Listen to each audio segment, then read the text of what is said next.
Bueno, entonces tenemos un piezoeléctrico, que es un material que genera corriente eléctrica cuando se deforma, que cuando recibe deformación genera corriente eléctrica.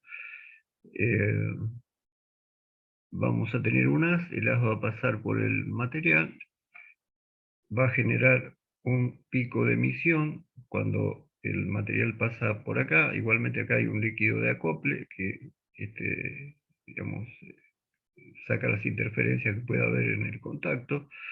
De cualquier manera, el eco de emisión aparece, ¿no? Lo recibe automáticamente el receptor. Y si no hay ningún defecto en el medio, va a ir de A a B, va a generar otro pico del otro lado, bastante largo. Y si esto está calibrado, o sea, si yo tomé una pieza patrón, y ya tiene un espesor conocido y exacto, puedo mover acá seteando las perillas del equipo y hacerlo coincidir con marcas, así después ya sé, pongámosle que esto son 25 milímetros, este, yo muevo esto y seteo para que 25 milímetros me dé 4. 4 en la escala que tiene el osciloscopio, ¿m? Que después las tengo que traducir, o sea, yo sé que 4 son 25, bueno, 12 y medio van a ser 2, o sea, después yo le busco la proporcionalidad. Bueno, eso yo les decía de los dos picos en el caso de que tenga un solo, no tenga defecto, digamos, tenga solamente que pasar por una pared, rebotar en la otra, volver y tomar la señal. Ahora, si llegara a encontrarse con una discontinuidad en el medio, ¿qué va a pasar? La discontinuidad va a reflejar también el ultrasonido, o sea, así como la refleja la cara posterior, la cara opuesta, también va a actuar como una cara opuesta el defecto. Entonces, ¿qué va a hacer? Va a generar un pico, ¿m? Va a generar un pico que voy a ver en el medio, entre los dos que dijimos. O sea, ahora ya con la pieza con un defecto no voy a ver dos picos, voy a ver tres. Y puedo a lo mejor ver cuatro o cinco si hay más defectos, depende de que me encuentre en el medio. Esto está bueno y de alguna manera permite tomar mediciones, como habíamos dicho, el ultrasonido es justamente un ensayo no destructivo que permite medir los defectos o discontinuidades que uno encuentra. Bueno, fíjense que como lo tengo calibrado, esto está en la mitad de la pieza y acá me parece en la mitad de 4, que es 2. ¿Mm? Ahora, si estuviera, pongámosle por acá, en 3/4, me aparecería en 3. O sea, yo después puedo traducir a qué profundidad está el defecto este, a partir de saber la separación entre los picos, ¿no? Si el defecto está más lejos, el pico este que aparece chiquito se desplaza hacia el de rebote, ¿no? Que esto se llama eco de fondo, el rebote que tengo en la pared de enfrente. Este sería el eco del defecto y este sería el eco de emisión. Eh, Eco de discontinuidad sería, mejor dicho, ¿no? ¿Se acuerdan que dijimos que una discontinuidad no siempre constituye un defecto? Pero bueno, voy a tener la posibilidad de pasar el palpador y ver si aparece un defecto. Lo que tiene esto es que no es que lo pongo en un punto y ahí terminó el ensayo, o sea, tengo que empezar a barrer, tengo que empezar a pasar el palpador arriba de la pieza, tengo que ir yendo por zonas y por ahí en algún lado encuentro un defecto o por ahí la barro toda y no aparece, pero en realidad en todo momento está indicando si hay defecto o no hay defecto en el punto donde está apoyado o alrededor de ese punto. Necesito desplazarlo, o sea, ir pasándolo por toda la pieza, porque después por ahí hay un defecto acá, entonces lo va a ver cuando el palpador pase por acá arriba. ¿Mm? Recién ahí voy a poder ver el otro defecto. Así barriendo la pieza puedo, con este criterio, conocer este, el tamaño del defecto, porque a su vez la altura del pico también está calibrada, y para defectos más grandes el pico es más grande. Voy a saber la forma del defecto, porque después vamos a ver casos particulares cuando el defecto es planar o el defecto es volumétrico. Este, o sea que voy a saber la forma que tiene porque el pico puede tener variaciones. Bueno, voy a saber más o menos el tamaño por el tamaño del pico y voy a saber la profundidad porque tengo calibrado este eje y según donde esté, yo sé que está, digamos, más cerca de donde estoy pasando el palpador o más cerca del otro lado. ¿M? Y lo puedo sacar con bastante precisión porque ya está calibrado esto. O sea, cada unidad de esto representa una medida exacta. ¿M?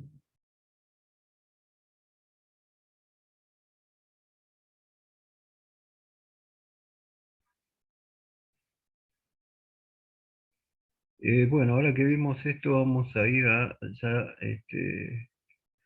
habíamos dicho que el ultrasonido es una vibración, que es una onda de choque, que no es una radiación como las que habíamos visto, y que también tiene un rango audible y un rango infrasónico y ultrasónico, con sus frecuencias, pero no tiene nada que ver con las ondas que usamos en radiografía, que son radiaciones. Estos son ondas de choque, o sea, muevo el material, este, muevo las partículas del material, o sea, no es que atraviesa el material, sino que yo de un lado le estoy poniendo una vibración y va a ir moviendo las partículas del material y va a llegar al otro lado, va a rebotar y va a volver.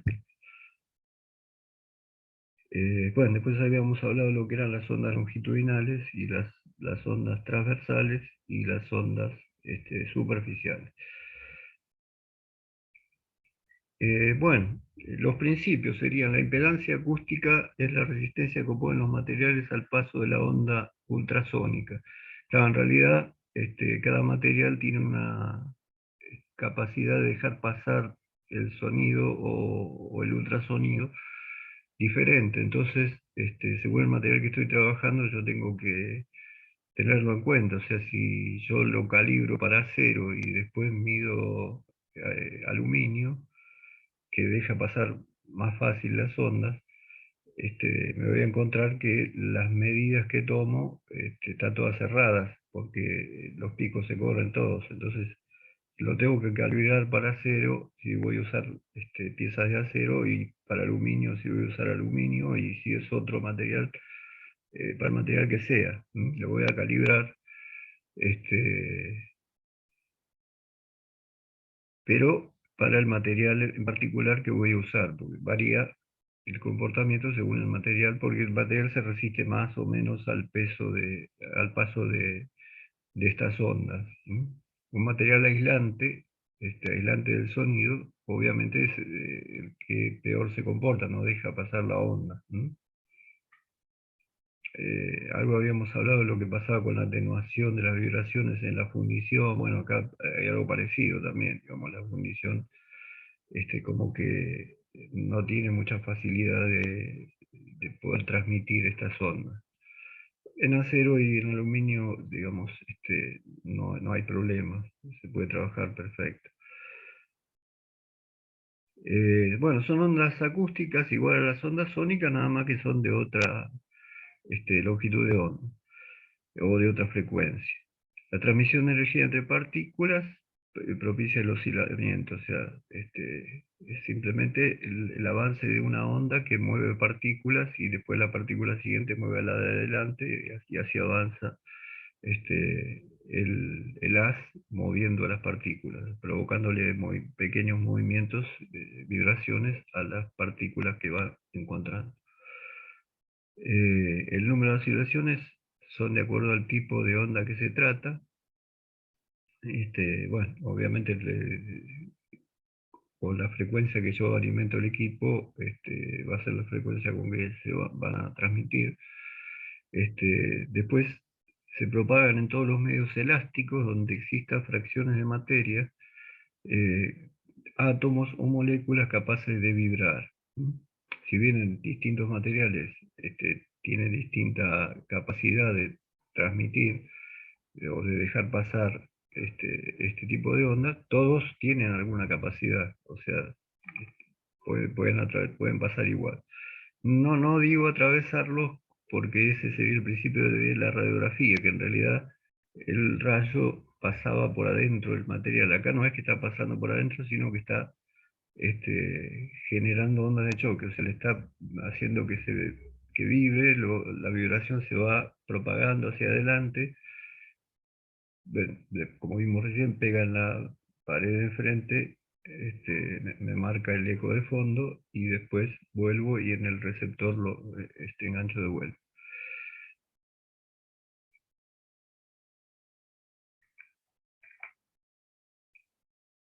Y la vibración, bueno, que vibre más o menos, depende de la separación entre las partículas.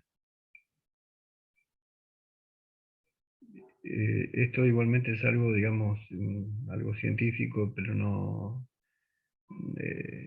incumbe, digamos, a la forma de trabajar para hacer el ensayo. Las aplicaciones, detección y caracterización de discontinuidades, mediciones de espesores, puedo medir espesores, aunque no haya defecto en el medio, ahí no estaría buscando defecto, estaría buscando medir el espesor, entre dos picos, ver la distancia. Grado de corrosión, cuando hay corrosión y se va comiendo el material, el espesor es más bajo, el ultrasonido va a ver la otra pared más cerca porque está como gastado, digamos, está corroído, está reducido el espesor. Entonces, en ese caso yo puedo, a un compresor, por ejemplo, que junta agua y tiene corrosión, le puedo, mediante ultrasonido, evaluar el grado de penetración que tuvo la corrosión y cuánto me queda de pared. ¿Mm? Obviamente, cuando queda muy poca pared, lo tengo que sacar de servicio porque ya está calculado para que las presiones trabajen con un determinado espesor. Generalmente el compresor se le deja un margen, o sea, se le agrega un poquito más de espesor porque se sabe que va a haber corrosión. Pero bueno, se llega a un punto que se come todo lo que está de más en el cálculo, que estaba previsto para corrosión, y entonces ya directamente me está sacando espesor del mínimo necesario para que soporte la presión. ¿Mm?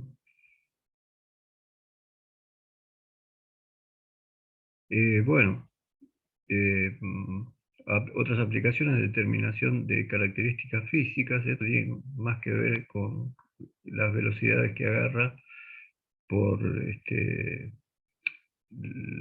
en los distintos materiales la distinta capacidad de transmitir que tienen, que es lo que dijimos antes, y también puede sacar conclusiones respecto del enlace químico del material. Las ventajas. La prueba se efectúa más rápidamente obteniendo resultados inmediatos. Esto no es como la radiografía, digamos, esto estoy trabajando y estoy mirando, o sea, directamente saco mis conclusiones sobre la marcha, ¿no? Voy escaneando con la mano y pasando el palpador y ya estoy teniendo el resultado de cada punto. Se tiene mayor exactitud al determinar la posición de las discontinuidades internas, estimando sus dimensiones, orientación y naturaleza. Como les decía, es diferente de la radiografía que habíamos hablado que no permite medir con exactitud. En este caso sí podemos medirlo. Si bien no vamos a ver una imagen, porque vamos a ver esos picos, pero sabiéndolos interpretar, vamos a saber a qué profundidad está la fisura y el tamaño que tiene, y la orientación que tiene, todo. Tiene muy alta sensibilidad para detectar discontinuidades pequeñas, o sea, ya, digamos, eso es una de las más importantes ventajas. Alta capacidad de penetración, eh, obviamente está, digamos, pasando desde una pared hasta la otra, de una placa, por ejemplo, obviamente va a barrer todo el volumen, o sea, tiene una penetración total, o sea, lo voy a ver internamente. Este, en realidad, en radiografía también la idea era la misma, no sé, es otra cosa, pero me daba una imagen de volumen. Bueno, acá no da una imagen, pero da los picos que yo después los interpreto. Este, pero digamos también atraviesa todo el volumen, atraviesa todo el espesor. O sea que puedo ver lo que hay adentro, efectos internos que no podría ver con otros métodos. Es lo bueno también que solo requiere acceso por un lado del objeto a inspeccionar, como le decía, si quiero ver un tanque y quiero medir el espesor, incluso si quisiera ver si tiene defecto es lo mismo, o sea, como necesito yo actuar con una sola cara, por pasar el palpador por una cara, por más que no esté viendo la otra, perfectamente puedo trabajar, sacar espesores, ver si hay defectos, lo que sea. Accedo por una sola cara, así que no importa cómo es la pieza, si es un tanque cerrado. Y no requiere condiciones especiales de seguridad. Eso, a diferencia de la radiografía, esto es totalmente inocuo, no hay nada que me pueda, este, que pueda atacar la salud del operador. Se pueden hacer todo lo que uno quiera. No, son ondas similares al sonido que uno está todo el día percibiendo, nada más que de otra frecuencia, pero no tiene una energía que pueda causar problemas a la salud. Bueno, las limitaciones, baja velocidad de inspección cuando se emplean métodos manuales. O sea, hay equipos automáticos que hacen que el palpador vaya pasando y vaya barriendo. Generalmente el método que se usa es manual. Bueno, es un poco lento, pero es prácticamente lo que más se usa. Requiere de personal con buena preparación técnica y gran experiencia. Este es el método que requiere más experiencia, más capacidad del operador, porque no es fácil interpretar esos picos. O sea, yo voy a ver los picos, pero digamos, el tipo que ya hizo miles de ensayos de ultrasonido ya puede enseguida decir, esta es una discontinuidad que está inclinada y que tiene tal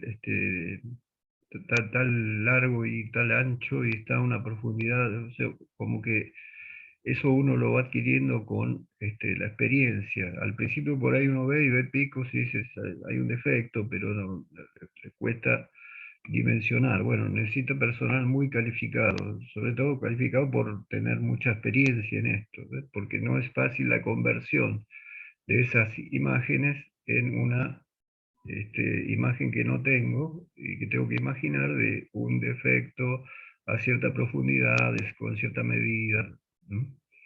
Porque no me da una imagen, ¿no? No me da una imagen de la pieza, o sea, me da solamente picos y digamos, para el que lo sabe interpretar bien, digamos, lo saca de taquito, o sea, va viendo los picos y ya va automáticamente figurándose adentro de la pieza qué es lo que hay. O sea que bueno, requiere un personal muy especial.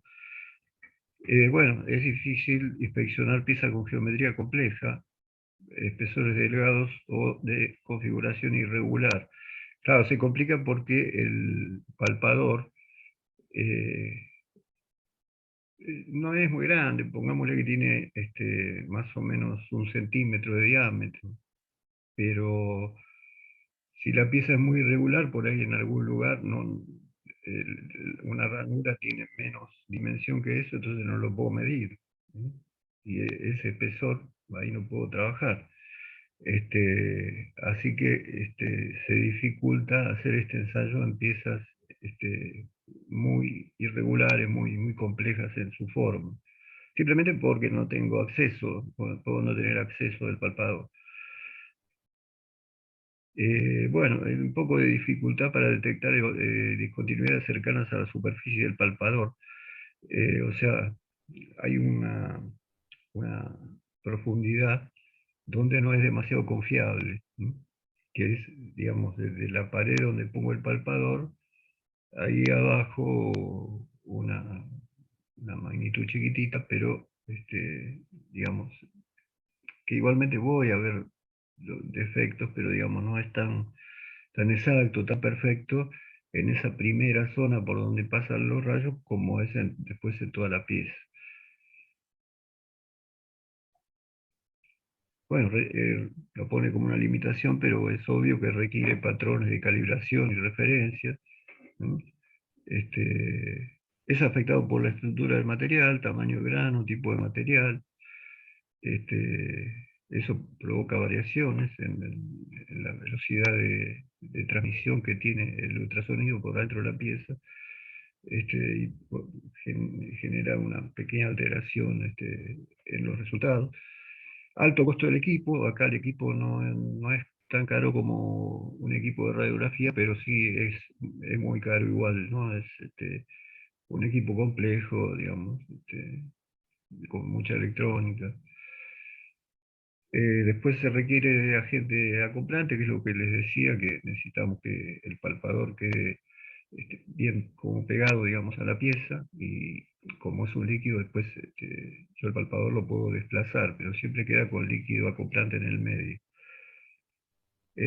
Bueno, esto es bastante simple. La amplitud es el desplazamiento de una partícula de su posición de cero, o sea, es cuánto se mueven las partículas. Supongamos que fuera una onda senoidal, cuánto es la amplitud de la onda, o sea, cuántos nanómetros se puede llegar a desplazar cada partícula, cada átomo por el que va pasando el ultrasonido. La frecuencia, bueno, es al revés, la cantidad de veces que ocurre un ciclo, o sea que es al revés que la longitud de onda, o sea, son la cantidad de ciclos por segundo, ¿no? Y obviamente en Hertz. La longitud de onda es lo contrario de la frecuencia, sería el periodo, o sea, sería de cada, digamos, onda senoidal, la longitud de un periodo, ¿no? Que como dijimos, en el ultrasonido, estas longitudes de onda son más chicas que en el sonido audible, ¿no? La vibración audible, digamos. En este caso son más altas las frecuencias y más o velocidad acústica. Acá se puede decir que está relacionado con esta longitud de onda. eh, Habría que despejarlo y esto es la frecuencia. ¿Mm? O la longitud de onda, y también puedo usar esta fórmula, me puede servir. La longitud de onda va a ser la velocidad que es propia de la materia que estoy estudiando, dividido la frecuencia. ¿Mm? O sea, materiales que este, dejan pasar fácilmente el ultrasonido o este tipo de vibraciones, estas ondas de presión. Acá me va a dar, mejor dicho, eh, me van a dar mayor velocidad, ¿no? Pero porque las ondas son más chicas. La impedancia acústica sería, de alguna manera, lo contrario, ¿no? Sería la resistencia del material a las vibraciones, eh, que es el producto de la velocidad máxima de vibración por la densidad del material. Más densidad tiene el material, mayor impedancia acústica. En realidad sería la resistencia. Bueno, esto lo habíamos hablado al principio, las ondas longitudinales, en el sentido del avance, o sea, van y vuelven las partículas y así voy avanzando. Las transversales que directamente mueven, y las superficiales que se desplazan por la superficie del material, y no las voy a usar para el ensayo, o sea, no intervienen. Fíjense que acá está diciendo penetran a una profundidad máxima de una longitud de onda, ¿no? Prácticamente están en la superficie, ¿no?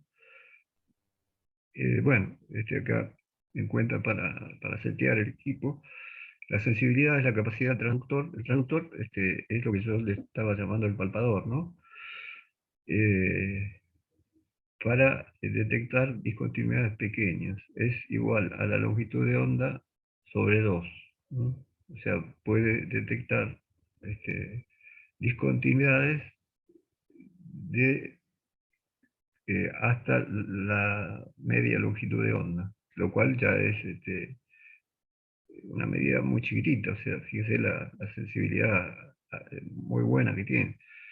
La resolución es la profundidad, eso lo vamos a ver ahora en los diagramas estos de los picos, vamos a ver cómo cambia, este, si está mal calibrado, digamos, cómo cambia la señal y no hay resolución entre dos defectos que están muy cerquitas, o sea, tiene que estar bien calibrado como para que yo pueda ver dos defectos cercanos y diferenciarlos, ¿no?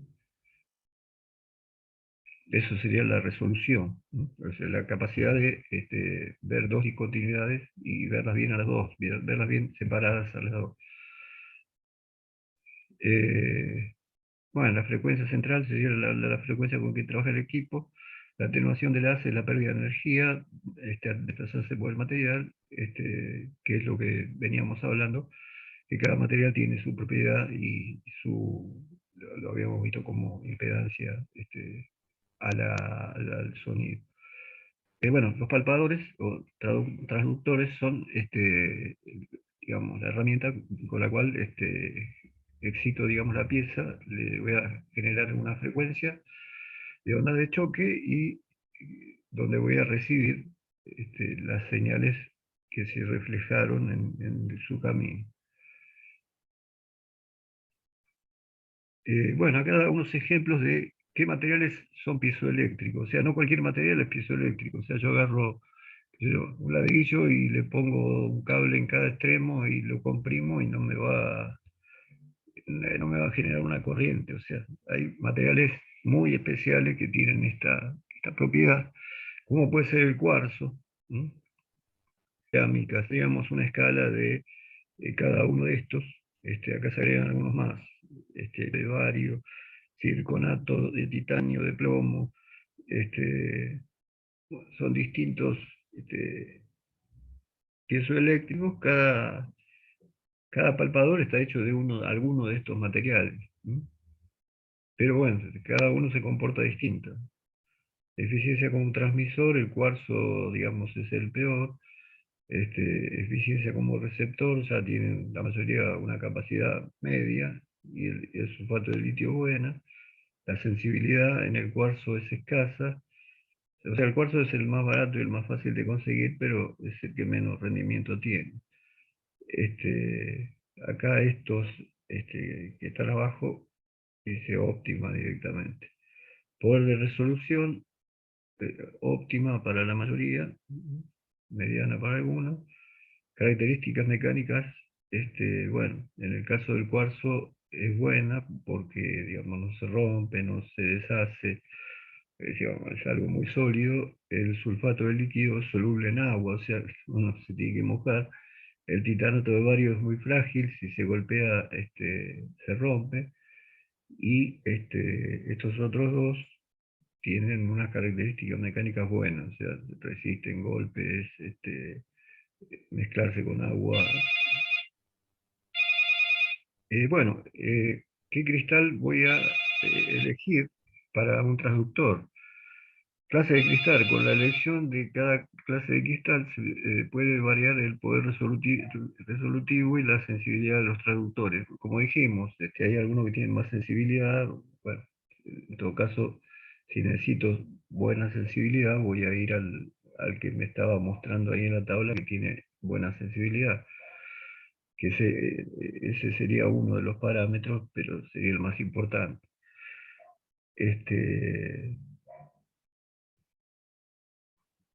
Después, también el palpador puede tener distintos diámetros del cristal. Cuanto mayor es el diámetro del cristal, se obtiene mayor profundidad y penetración, ¿no?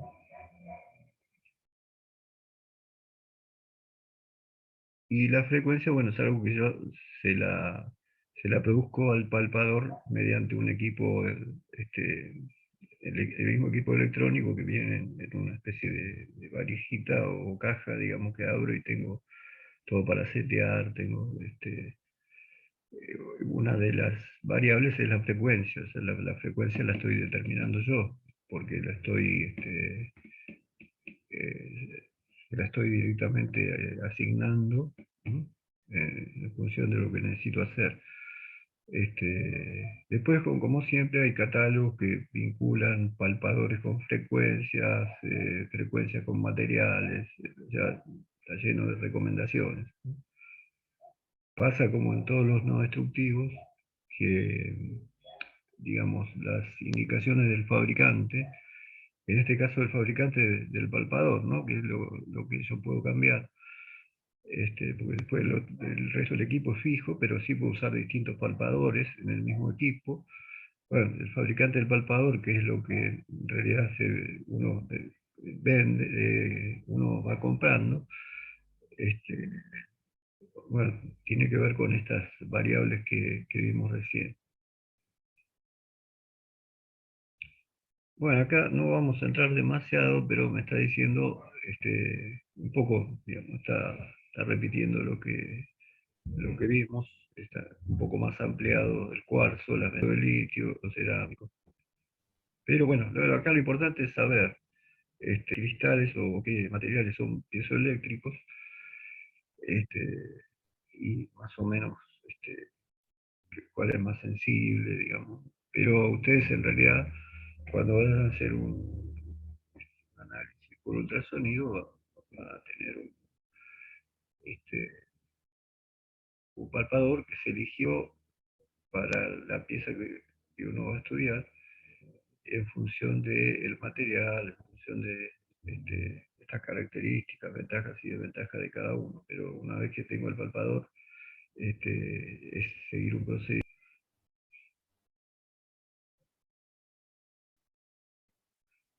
Bueno, los palpadores pueden ser a su vez de contacto, o sea, directamente hace contacto con la pieza, y pueden ser de haz recto, en general son todos de contacto, ¿no?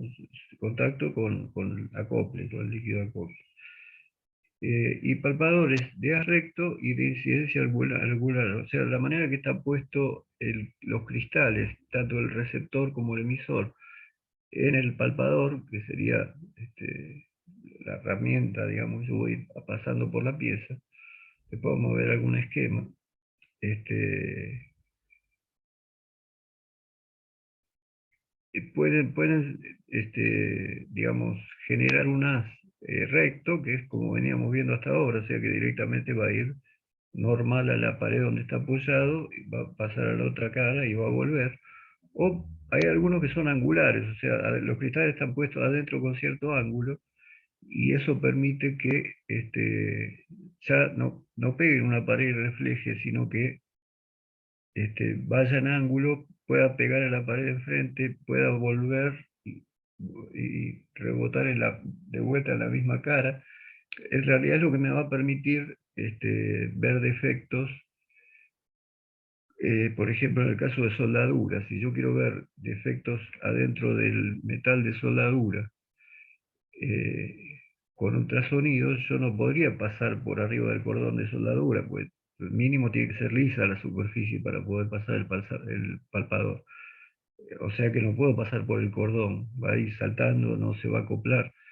Entonces ahí usaría un palpador angular, o sea, que haría que yo la pueda pasar por el costado del cordón, que como es angular, salga con cierto ángulo, pase por el material de soldadura, vuelva a salir en el mismo ángulo, rebote, vuelva por el mismo camino y me indique lo que vio en su paso por todo el recorrido ese. ¿Mm? Bueno, acá nos habla de los palpadores angulares. Para aceros en general son de 35, 45, 60, 70, 80, 90 grados. El acoplante, bueno, es el líquido que le decía que poníamos poder acoplar bien, digamos, no tener interferencia del contacto del palpador con la pieza. Es un líquido más o menos viscoso que se utiliza para permitir el paso de la sonda del transductor a la pieza bajo examinación, ya que las frecuencias que se utilizan para materiales metálicos no se transmiten en el aire. O sea, justamente, ¿no? Si no hubiera acople, pequeñas rugosidades que tiene la pieza, al poner la superficie bien plana que sería el palpador, van a quedar en el medio como agujeros, ¿no? Como lugares con aire, y no pasa por el aire el ultrasonido. Entonces, al ponerle un líquido de acople o un gel, ya directamente estoy integrando y estoy transmitiendo perfectamente el ultrasonido a la pieza. Bueno, las características que tiene que tener: humectabilidad, tiene que ser capaz de mojar la superficie del palpador, la viscosidad adecuada, baja atenuación, o sea, que el sonido se transmita al 100%, que no tenga resistencia al paso del ultrasonido, porque ahí se me va a meter un factor que me va a alterar el resultado, me va a generar un pequeño error, ¿no? Si a su vez le cuesta atravesar al ultrasonido el acoplante. Bueno, que tengan el costo más bajo posible, que sea removible, que se pueda limpiar la pieza, no tóxico, no corrosivo. En realidad sería lo mismo que decir que tiene baja atenuación. Y acá nos habla de los tipos de acoplante. Antiguamente se usaba agua, aceite, y estos serían los más usuales ahora: algún tipo de grasa, glicerina, vaselina. El fabricante de los palpadores también provee geles especiales para hacer el ensayo, digamos, algo que es mejor que todos estos elementos. Es un poco más caro, pero es óptimo. Bueno, en esto no vamos a entrar, pero bueno, hay una ley que dice que los senos de los ángulos, digamos, si yo hago incidir el ultrasonido acá, parte puede rebotar si lo hago en ángulo, ¿no? Y parte va a pasar, pero va a haber una especie de, como pasa con la difracción en el agua, cuando uno, digamos, mete una varilla en un vaso de agua y la ve torcida. Bueno, en realidad algo parecido pasa con estos rayos. Entonces, bueno, hay una relación entre los ángulos que yo puedo poner acá a los cristales y qué ángulo voy a obtener abajo. Que sería esta relación. Pero bueno, no nos interesa mucho porque en realidad los palpadores vienen hechos, ¿no? Bueno, esto es lo que ya habíamos visto. Si no hay discontinuidad, voy a ver el eco de emisión y el eco de fondo. Si hay defectos, parte va a rebotar en el defecto y va a generar un pico en el medio. Yo puedo saber por los tamaños del pico lo grande que es, y por la distancia que está calibrada respecto del pico de emisión y el eco de fondo, puedo saber a qué profundidad está el defecto. Obviamente que cuando los casos son más complejos hay que barrer, porque por ahí la fisura está dentro y, digamos, como que excede el tamaño del palpador. Entonces tengo que ir moviendo hasta sacar en qué lugar deja de captar el pico, en qué lugar, y ahí calcular, por ejemplo, si hay una fisura transversal, poder sacar el área, ¿no? O sacar más o menos la forma y el tamaño. O sea, por eso le digo que hace falta mucha experiencia.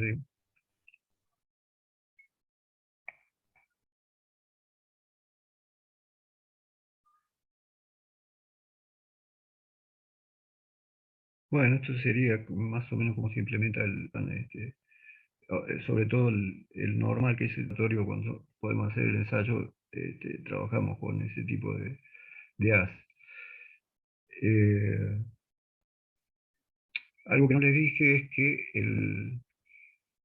el palpador en realidad no son los cristales emisor y receptor que están sueltos, digamos. Está todo metido en una cápsula, en una cápsula de resina o de epoxi, están, digamos, están en el exterior, o sea, están en una cara del palpador, eh, están afuera, o sea, para que toquen la pieza, pero digamos, es sometido dentro de un material para mantener todo unido, ¿no? O sea, el palpador yo lo veo y es un cilindrito, este, ahí adentro están los cristales, ¿no?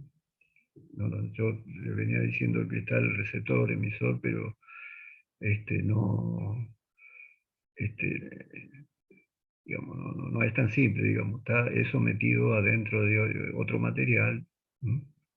Está colocado ahí donde se le dan los ángulos, si quiero hacer uno angular, y después ya quedan quietitos ahí los cristales, ¿no?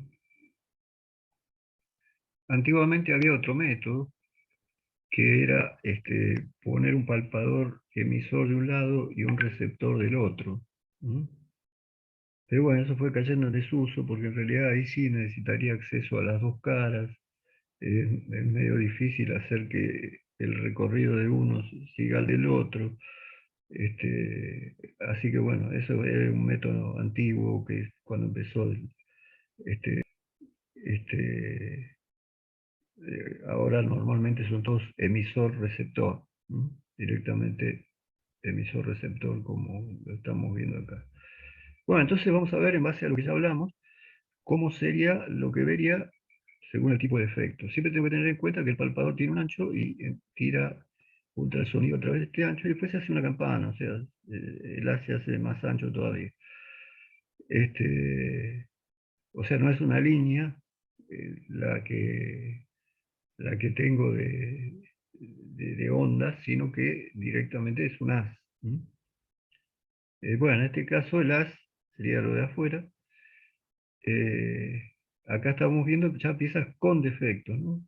Y más o menos todas tienen el mismo defecto. Por lo tanto, si se fijan, este, ahora vamos a hablar de las alturas este, de los defectos, pero fíjense que esta con esta está bastante pareja.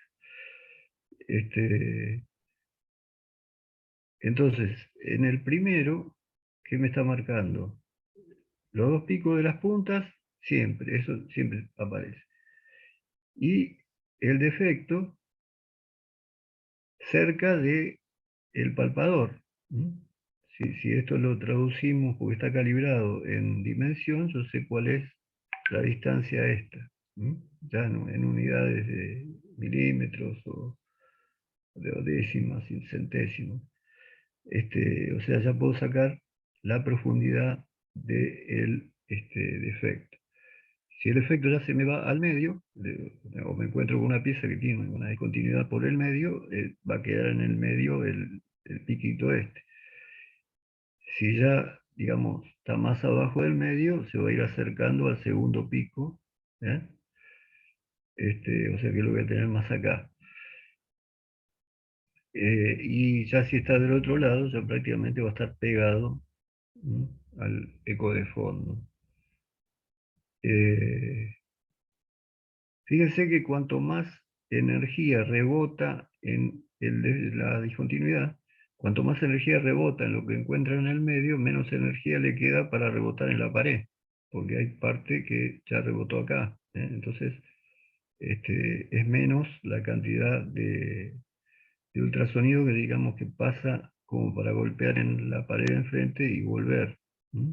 Entonces, voy a tener por ahí un pico grande porque mucha de la energía rebota acá y me va a quedar menos energía y por eso me va a ir haciendo más corto el pico del eco de fondo, que sería la reflexión en la otra pared.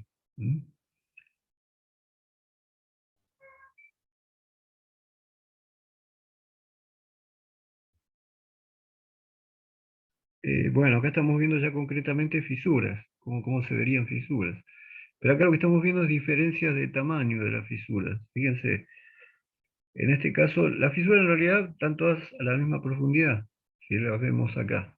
Por lo tanto, en los gráficos me dan siempre a la misma profundidad. Eso es correcto. ¿Mm? Como ven, mide la profundidad. Si tengo varias fisuras y todas están a la misma profundidad, me van a dar el pico del defecto, todos en el mismo lugar. Bueno, pero en este caso sería un defecto chiquito, va a tener una reflexión en la pared del defecto más chiquitita, va a pasar más energía del otro lado y voy a tener un pico más grande del eco de fondo, que es la otra cara. Acá ya el defecto es más grande, entonces ya directamente está rebotando más en el defecto que lo que pasa a la cara opuesta. Por lo tanto, el pico de la reflexión en el defecto es más grande que el eco de fondo, que es la reflexión en la otra cara. En el tercero pasa lo mismo, ¿m? Pero fíjense que ya es un defecto más grande y siempre en la misma posición, siempre a la misma profundidad en estos casos, pero son ejemplos, ¿no? Eh,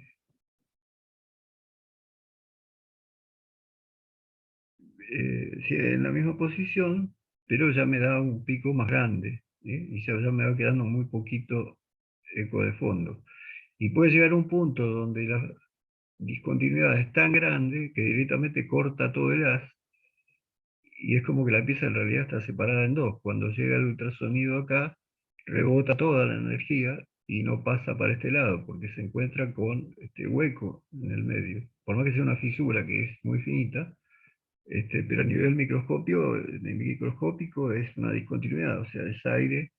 Entonces no hay energía que pase contra la otra pared del espesor, directamente rebota todo en la discontinuidad. Por lo tanto, acá me está desapareciendo el eco de fondo, porque obviamente ya no hay eco de fondo, no hay reflejo en esta pared porque se refleja todo acá. Entonces me aparece un pico muy alto, en la misma posición, en la profundidad que tiene esta fisura, pero la fisura es tan grande que directamente corta todo el haz y no aparece en el oscilograma el eco de fondo. ¿M? O sea, lo está tomando como si fuera una placa de este espesor. ¿M? Este, Porque en realidad acá está cortado para el haz.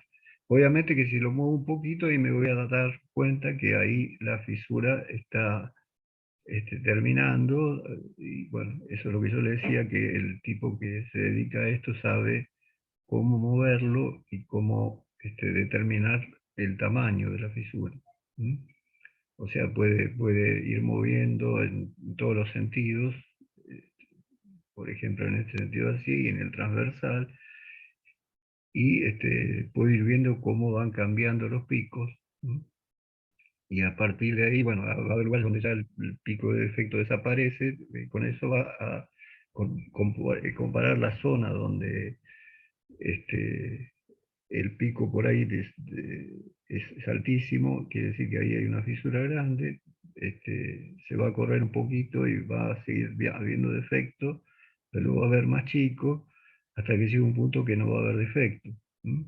Con eso el tipo puede determinar cuál es la magnitud que tiene la discontinuidad. Bueno, y después, ¿qué otra variable habría? Si la fisura es, como venimos viendo hasta ahora, bueno, es lo que vimos. ¿M? Eco de emisión, eco de fondo y el defecto más o menos en este caso a la mitad de la pieza. En este caso, siempre en todos los métodos no destructivos pasa esto. Según la posición en que está la fisura, puede a lo mejor hacerse imposible de ver. ¿Se acuerdan en partículas magnéticas que pasaba que yo tenía que cortar con el campo a la fisura?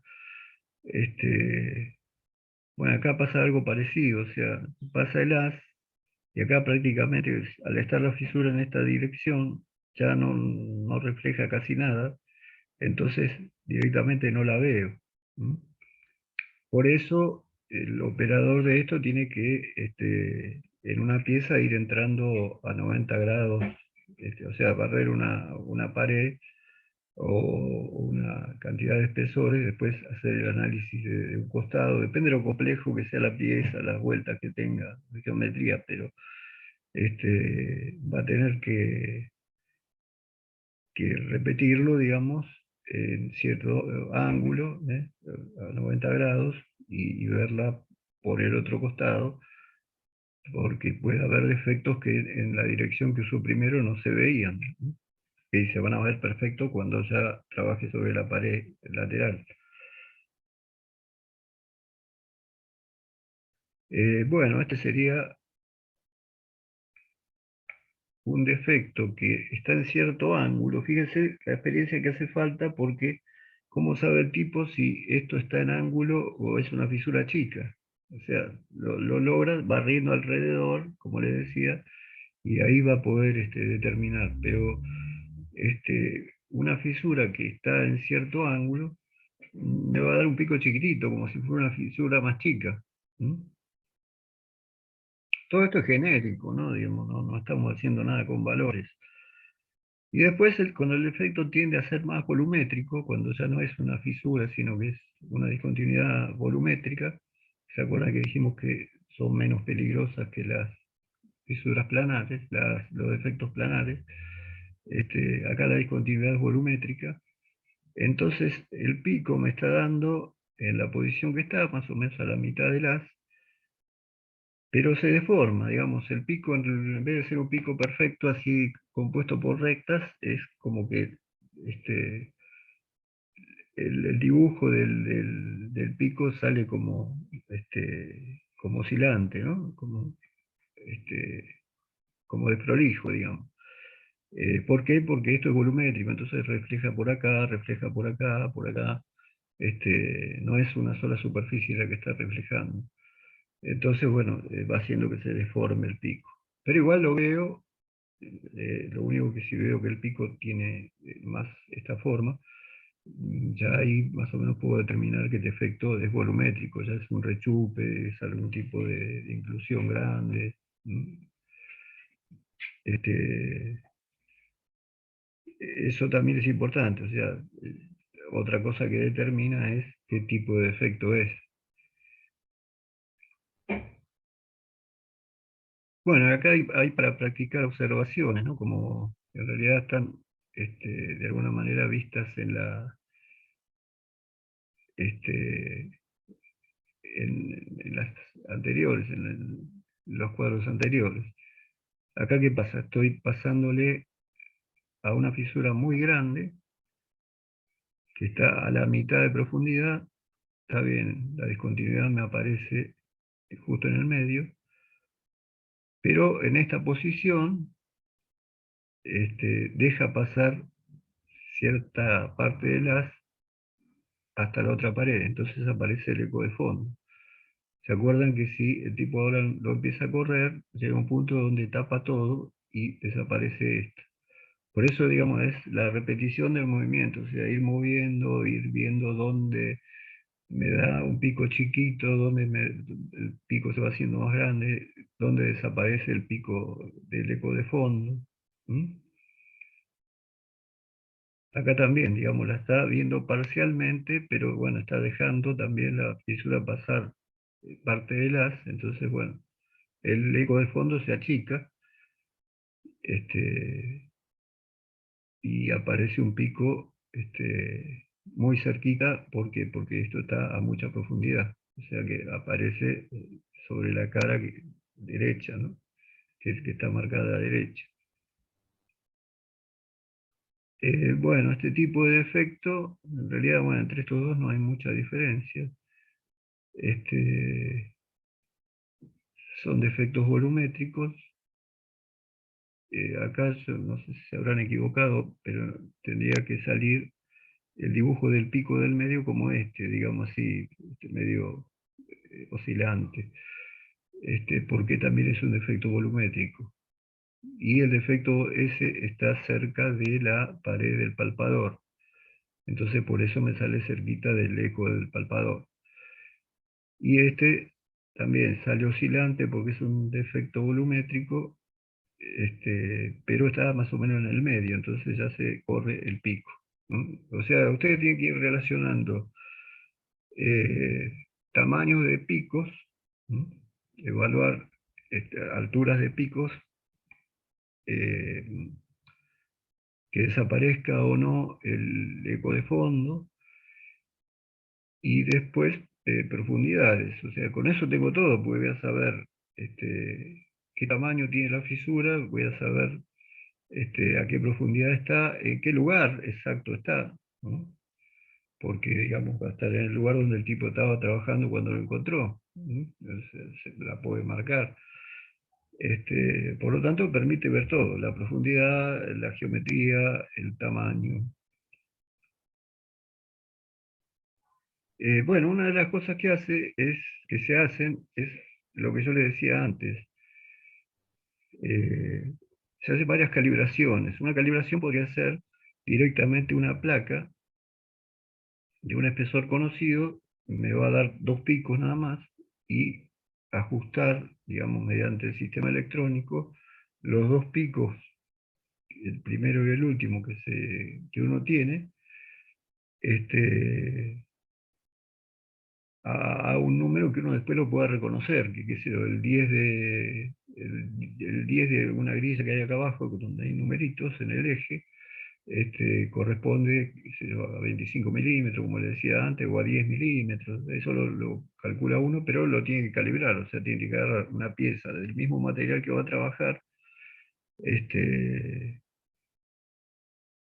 tomar el diámetro y ajustar el diámetro para que la grisa le represente un valor que ya va a saber y la va a poder manejar, porque una vez que está calibrado el espesor, ya automáticamente está calibrado todo, entonces va a tener certeza de las profundidades de los defectos, de las discontinuidades. Pero lo que se hace también es usar, este es un tipo de bloque de calibración, que fíjense que este va a servir no solo para calibrar el espesor, sino para calibrar otra cosa que es la resolución, que es lo que yo le decía antes, ahora lo vamos a ver más claro.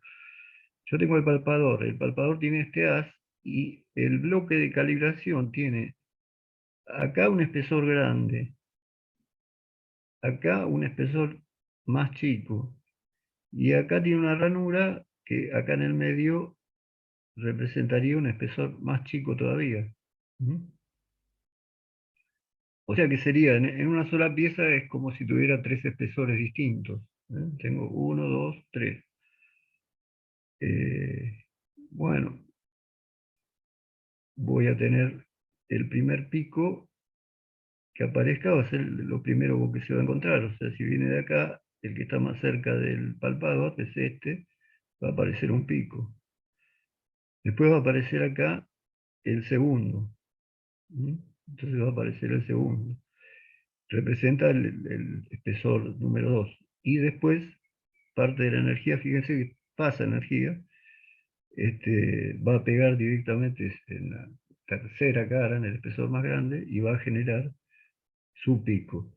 En realidad, este, el pico y que es algo que también hay que tener en cuenta, fíjense que es más chiquito, eh, porque cuanto más energía se va reflejando en el medio, en el paso del ultrasonido, va gastando energía. En la medida que va pasando por más material, va gastando energía.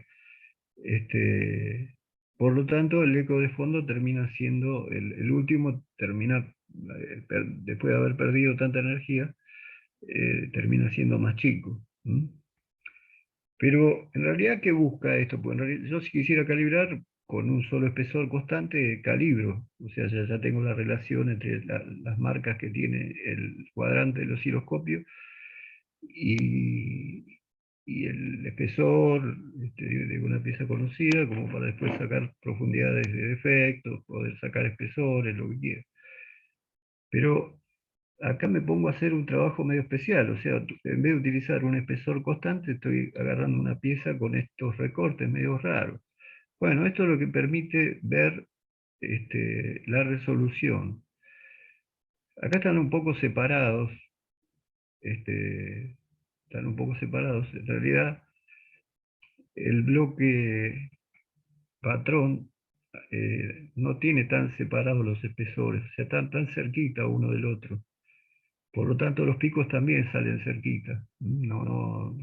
Esto corresponde por ahí a esta imagen, pero en el bloque de verdad, digamos, el bloque patrón que también lo vende el fabricante, este, estos tres espesores no son tan distintos, o sea, hay una pequeña variación. Entonces, los tres piquitos van a salir juntos, van a salir medios apretaditos. Bueno, si digamos tiene la forma que estamos viendo acá, tengo buena resolución porque yo veo un pico por cada uno de los espesores. Cuando hay baja resolución, quiere decir que dos espesores contiguos, o eso va a pasar también con los defectos, dos efectos contiguos, no se pueden distinguir bien uno del otro. En este caso, como yo lo estoy haciendo con un bloque patrón, observaría que si está mal calibrado el equipo, esto hace así, pega una curva acá, va acá y va acá, quedan como unidas los tres picos, o sea, asoman un poquito las puntas de los picos, pero hace como si fuera un pico grande con tres puntas. ¿Mm? Eso confunde y le quita sensibilidad, y le quita resolución, le quita la posibilidad de discernir entre discontinuidades que están muy cerquita. Cuanto más pueda ver y distinguir fenómenos que están muy cerca, más sensibilidad tengo. ¿Mm? Por lo tanto, bueno, acá no hay ningún esquema de cómo saldría si tengo baja resolución, pero todo eso se ajusta con unos presets que tiene el equipo. Pero bueno, lo tengo que probar. O sea, lo más recomendable es si armo el equipo, porque lo tenía guardado, calibre todo, ¿no? Observe la resolución, la arregle si está mal, mueva para que el espesor coincida con las marcas. Este, Esa sería toda la idea. Y con eso ya sé que puedo confiar en lo que estoy sacando. Bueno, el bloque completo es este. Nosotros habíamos visto la parte solamente de los tres espesores. Bueno, el típico bloque de las normas de calibración este, es este que contiene esta parte que es la más importante, pero sirve para unas cuantas cosas más. Puedo calibrar usando esta dimensión o usando el espesor, ¿m? Porque son valores conocidos. Acá tiene este circulito adentro es resina, pero no llega a la otra pared. Bueno, y a partir de ahí empiezo a ver, que acá también tiene un agujero, entonces yo meto el palpador acá y veo si este, se ve el eco del agujerito, si se ve bien la profundidad respecto del espesor puedo mirar como por como por el acrílico no se, digamos, no circula el ultrasonido, yo puedo venir con el palpador por acá y me tendría que marcar este espesor. ¿No? Después, para palpadores angulares, para medir exactamente en qué ángulo salen, porque yo lo puedo ir corriendo acá arriba y siempre va a salir en algún ángulo. Entonces esto está todo graduado y me va a decir de cuántos grados es y si realmente tiene los grados de inclinación que yo creo que tiene. ¿Mm? O sea, bueno, en calibración hay unas cuantas cosas que se pueden hacer. La fundamental es esa de la resolución, porque si no, o sea, sí, las profundidades, los espesores y la resolución serían las más importantes. Esta sería específica de los angulares, los planos utilizarían estas técnicas que vimos, que hablamos recién, y ahí más o menos tendríamos cómo sería la calibración del equipo. Sonido, digamos, si en vez de pensar en ultrasonido pensamos en el sonido, que es una onda de las mismas características, Si yo me encuentro en un lugar y del otro lado hay una montaña, voy a escuchar el eco. Este, o sea, yo voy a emitir un sonido, va a chocar y va a volver. Que sería análogo al caso de palpador, recorre una distancia, que hasta ahora la veníamos llamando espesor, pero también puede ser que una pieza la tome así, ¿no? En lugar de tomar el espesor, esté tomando el largo. Es lo mismo. De hecho, yo les había dicho, el tipo tiene que hacer el ensayo en una dirección y, en lo posible, en la otra, ¿no? O sea, podría inspeccionar con el palpador acá y después con el palpador acá. Bueno, acá se usó el ejemplo de esta dirección, el palpador acá. Entonces, emite ultrasonido, pega acá, que sería análogo a la montaña, y uno escucha un solo eco. Por lo tanto, va a salir el eco que sería el grito que yo pego acá, en cero, y según esta distancia, digamos, en el máximo, estaría saliendo el rebote. Bueno, y en el caso de que hubiera dos montañas, una más alta y una más baja, yo escucharía dos ecos. O sea, yo tiro el sonido de acá, parte rebota acá, en la primera, pero hay una parte del sonido que pasa a la primera y entonces va a la segunda, entonces rebota y voy a tener dos ecos. En este caso ya visto como ultrasonido, palpador, la emisión, parte rebota acá, que sería como si fuera la montaña más chiquita, eso me va a dar el pico del medio, que es y parte va a pasar, como pasa acá, va a pegar en la otra pared y me va a dar la segunda señal, que es esta. ¿Mm? Bueno, esto si lo quieren ver, lo pueden ver tranquilo ustedes, sería algunas aplicaciones prácticas, salvo que, como les decía, podamos ir a la facultad y hacerlo con un equipo, porque en realidad no se puede figurar en el aire, digamos, la calibración estamos explicándola, pero hay que ver sobre el equipo, qué palanquita se mueve, qué es lo que hay que tocar, y que ustedes vean cómo va subiendo y bajando la onda, o cuando hay un defecto, cómo la onda se va, los picos se van moviendo. Como no tenemos la posibilidad de ver eso, no vamos a hacer un pasar. Básicamente acá, bueno, un poco está mostrando qué es el palpador, básicamente un cilindro, ¿no? Esa sería la pieza, y el cilindro tiene sus cables de entrada y de salida que van a un equipo electrónico, y hay un display que es donde se ven los picos que habíamos dicho. Sería un esquema bastante normal. ¿Eh? Acá, por ejemplo, tendríamos el palpador, fíjense la forma. Como les decía, esto está insertado en una resina, en un material, este, algún polímero. Este, Acá tengo la pieza puede tener una discontinuidad, y por estos cables, ¿qué va a hacer? En realidad tiene que haber cuatro cables, tiene que haber dos que le manden la excitación a la parte emisora, y otros dos que vuelvan a meter en el equipo la señal recibida, que es la que va a salir en el display. ¿Sí?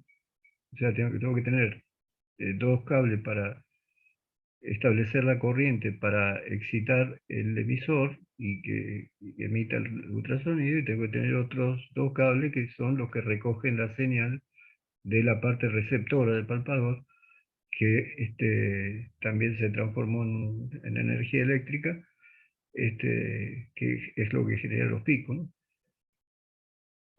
Bueno, acá estaría un poco más completo, está lleno de botoncitos donde uno puede cambiar, y hay menús, hay un montón de cosas que se pueden cambiar. Bueno, esto sería ya, básicamente, esto ustedes no van a entrar, cual puede servir de ejemplo de cómo trabaja un palito. Pero bueno, no nos vamos a meter en estos cálculos.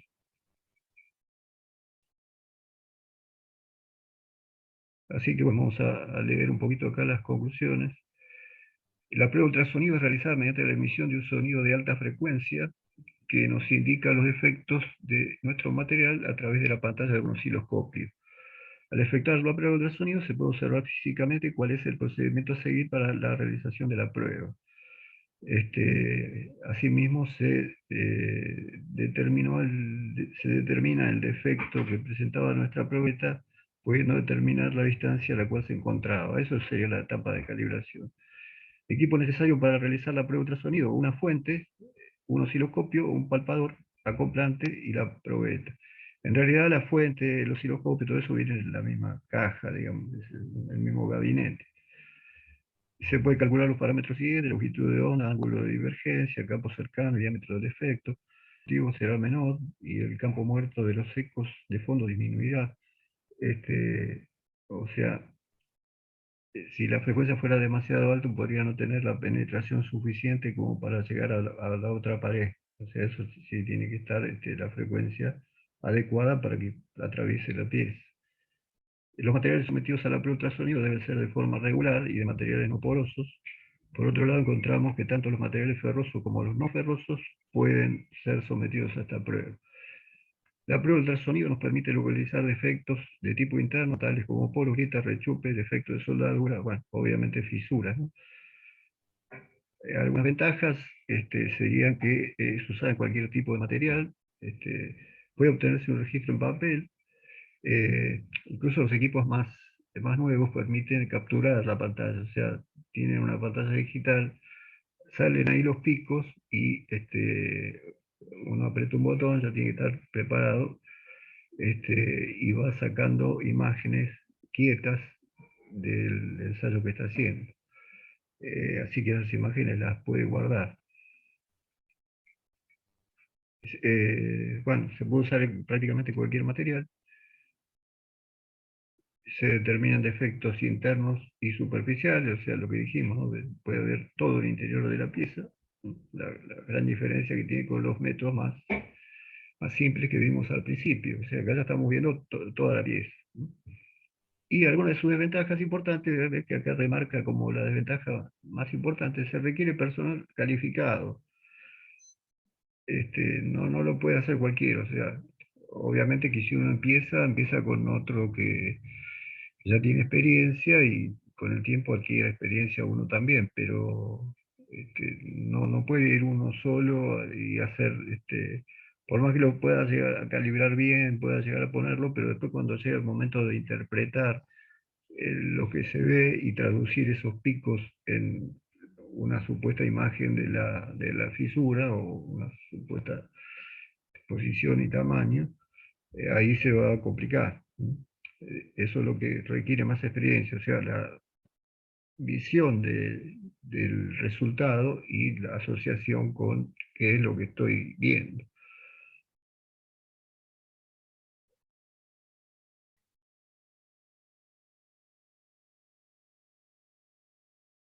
Entonces se requiere personal calificado, el costo inicial es elevado por el equipo, o sea, digamos, para empezar necesito comprar el equipo ultrasonido como le decía, que viene con todo, con la fuente de excitación del transmisor, con el receptor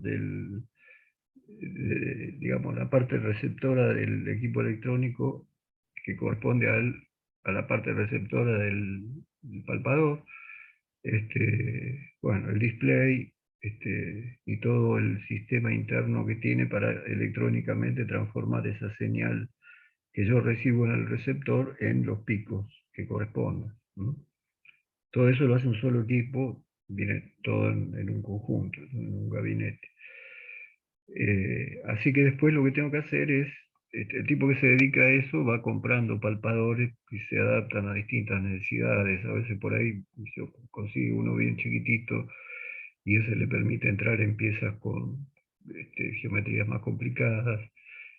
O por ahí uno tiene planos, tiene eh, palpadores normales y empieza a trabajar en soldadura y se compra palpadores en ángulo. Uno después va completando su equipo, siempre se puede ir mejorando. De vez en cuando tiene que comprar el líquido de acople. Pero bueno, lo complicado es comprar el equipo principal como para empezar.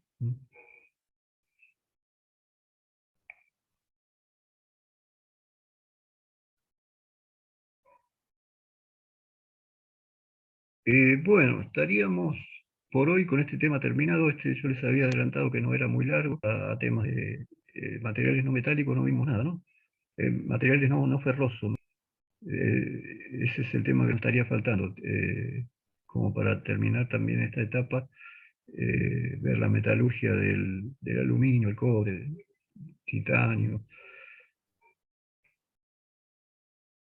Y después ya pasaríamos a temas este, más nuevos para ustedes, digamos que por ahí ninguno los vio en ninguna parte, que son polímeros, cómo están constituidos. Eso es re interesante. Los elastómeros, que son las gomas, que son algo parecido al polímero, pero tiene una característica especial. Este, También se le puede hacer ensayos de tracción para ver unas cuantas cosas. Bueno, veríamos algo de corrosión, materiales compuestos. Por acá tengo anotado temas que consideré que son imprescindibles.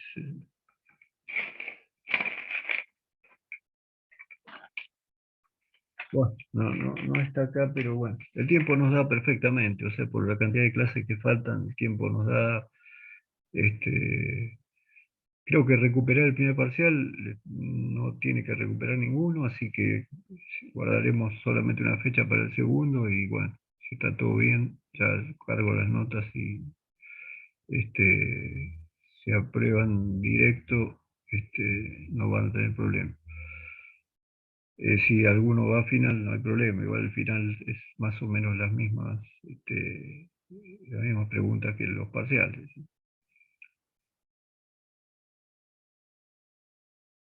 Igual tratemos de estudiar y qué sé yo, preguntarme, yo voy a colaborar con ustedes de forma de, en lo posible, que todos saquen buenas notas, ¿no? En ese sentido, bueno, ya cuando venga la fecha del segundo parcial me van a preguntar más seguido, o incluso podemos tomar una clase para que ustedes, después de haber leído todo, me pregunten alguna cosa que no entendieron en su momento, que se olvidaron, ¿no? Cosa de llegar al parcial este, con buena información, digamos. Bueno, si les parece, bueno, no sé si alguno tiene alguna duda. Por mi parte no, profe. ¿Se entendió en general? Por mi parte sí entendí general. Bueno, buenísimo. Entonces los estaría despidiendo hasta el viernes que viene. No nos queda pendiente recuperatorios, nada, así que seguimos dando temas, ¿no? Profe, ¿cuántos Bueno, trabajos prácticos faltan para...? te escucho muy despacito, ¿no? Si hay algún otro tema que va a haber trabajos prácticos, digo. No. Por ahí lo que hacíamos con la Sorsa, porque el año pasado, por ejemplo, estábamos juntos, o sea, la dábamos a todos a la vez porque eran poquitos, las dos divisiones, y logramos que hacer un horario que podían todos.